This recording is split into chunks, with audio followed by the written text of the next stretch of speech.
Բարև ձեզ Տեր Արամ, դուք եւս միացել եք այսօրվա ուխտի երթին, ասեք որոնք են ակնկալիքները։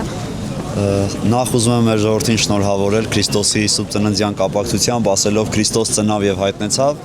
Երևի թե մարդկային ականջների համար այս նախադասությունը ամենաուրախալին պիտի լինի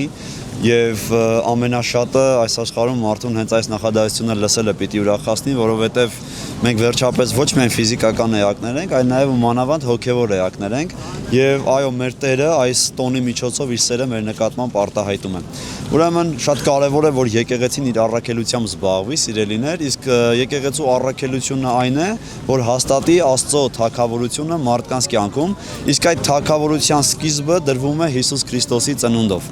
Մենք այսօր մեր երկրի ղեկավարի վարչապետի գլխավորությամբ, հոգևոր հայրերի մասնակցությամբ փոքրիկ ուխտավորություն ունեցանք Երևանի Սուրբ Գրիգոր Լուսավորիչ եկեղեցուց դեպի Սուրբ Աննա եկեղեցի։ Գիտեք, այս ուխտագնացությունը ինքը հենց Աստծո հետ հանդիպում էր։ Որոշ մարդիկ փորձում են այս ամենը քաղաքականացնել, ասելով, որ կարծեք թե քաղաքական ակցիա է, բայց շտապում եմ լրացնել նրանց ասելով, որ բացառապես հոգևոր էր այս քայլերթը, ամբողջ ճանապարհին աղոթքով, սաղմոսներ երգելով, փառաբանելով մեր Աստծուն եւ այո ժամանակն է որ իսկապես Հիսուս Քրիստոս ծնվի մեր ազգի կյանքի մեջ, դառնա կարևոր մեկը եւ այդ մանուկ Հիսուսը ոչ միայն ծնվի մեկ օր եւ հաջորդ օրը մոռանանք, այլ ամբողջ տարվա ընթացքին եւ մեր հաջորդի կյանքում փորձենք այդ մանուկին մեծացնել, խնամել եւ այդ մանուկը դառնա մեր կյանքի հովանավորը, այդ մանուկը դառնա մեր կյանքի Տերը եւ մենք էլ մեր կյանքը, մեր բախտը, մեր ապագան հիմնենք հենց այդ մանուկի վրա, հավատացած լինելով որ այդ մանուկն է միայն որ մեզ կարող է տանել դեպի փրկության։ Ուրեմն այս ամենը ոչ թե եկեղեցին մաքրելու շարժում է, այլ նվիրապետությունը մաքրելու շարժում է, որովհետև եկեղեցին որևէ մեկը անգամ իր պղծություններով չի կարող պղծել, այլ ինքը իրեն է պղծում, ինքը իր տաճարն է պղծում եւ մենք այս շարժումը սկսելով նաեւ այդ մարդկանց համար ենք փորձում պայքարել, որ իրենք էլ սեփական մեղքերից հրաժարվեն։ Մենք չենք եկել որևէ մեկի կործանելու, մենք չենք եկել այստեղ որևէ մեկի մահը ցանկանալու, այլ մենք եկել ենք այստեղ, որ ոչ միայն փորձենք հաստատել, որ մենք ուզում ենք ապրող եւ ապրեսնող Քրիստոսին հետևել, այլ այդ կերպ նաեւ իրենց,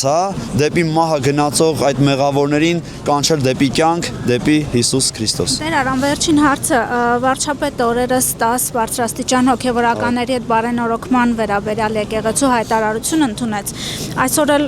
Կտրիչ Ներսիսյանը խոսում էր իր հանդեպ եկեղեցու հանդեպ բռնաճնշումների մասին։ Ինչ տպավորություն ունենք այս քարտեզով ճանապարհային հնարավոր կլինի հեռացնել նրան եւ արդյոք ինքը ունի միտում հեռանալու։ Եպիսկոպոսները մեր եկեղեցու սյուներն են, իսկ որևէ մեկ եկեղեցի առանց սյուների չի կարող կանգուն մնալ եւ փաստացի առանց եպիսկոպոս եկեղեցին էլ եկեղեցի չի։ Ես ուզում եմ ձեզ մի բան ասել, որ եկեղեցին միայն ամենայն հայոց կաթողիկոսը չէ, եկեղեցին ամբողջ նվիրապետական կարգը դպիրից բռնած մինչեւ ամենայն հայոց կաթողիկոս եւ այս շարժումը ավելի շատ եկեղեցին ազատագրելու համար է, ոչ թե ինչ որ մեկի վրա ճնշումներ գործադրելու, հավատացեք, որ այս շարժումը սկսելով է, որ վերջապես ես ինքս հասկացա, թե ինչ է ազատությունը, որովհետև տարիներ շարունակ հենց նույն կաթողիկոսի եւ իր կլանի անդամների կողմից բռնաճնշումների են ենթարկվել, փորձել են իրենց այդ լիազորությունները չարաշահել, բայց ինչպես ժողովուրդը կասի վերևն Աստված կա եւ ոչ միայն ես, այլ նաև այն բոլոր հոգևորականները, որ այս ընթացքում աղոթում էին մեր եկեղեցու համար, մեր եկեղեցու կատարելագործման, ազատագրման եւ ավելի լավը դառնալու համար, վերջապես Աստված մեր աղոթքները լսել է, վերջապես Աստված իր ժողովրդի աղոթներն է լսել, որովհետեւ հավատացած են, որ այս ամբողջ անցնող տարիների ընթացքում մեր ժողովուրդը հոգևորի պակաս ուներ եւ լավ հայրապետ էր փնտրում եւ իմ կարծիքով այս շարժումը մեր ժողովրդին այդ հնարավորությունը տալու է, որ վերջապես ունենանք իսկապես ազգընտիր կաթողիկոս, ում հետևից ժողովուրդը կգնա, ում ժողովուրդը կհավատա եւ իր հոգևոր կյանքը կվստահի։ Շնորհակալություն։ Հավանիչ տեսանյութը եւ բաժանորդագրվիչ նորությունները բաց չթողնելու համար